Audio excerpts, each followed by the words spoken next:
atong sulod maigsoon. Gusto ang nalawaran ko nga gusto nga kita bantanan masayot sa tumong sa Dios. Kita pong tao kaya nakapagpuputay tumong kinahanglan ng ato na lang ng kalimtan kaya magbaton po taga-tua mapadapin po na tumong sa Diyos. Malagmit nga mapiltag mga panagkatikon nga wala masayod unsay tuyo o tumong sa Diyos. Kana mayon kag naigikalipayan ang Diyos. Kaya masayod kita na. Unsa man ang gikalipayan sa Diyos?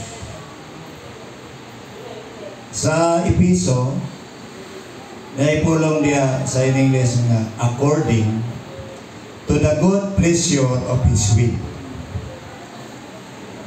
Sumala sa gikahimutan sa iyang kabubuton. Na siya'y gikahimutan.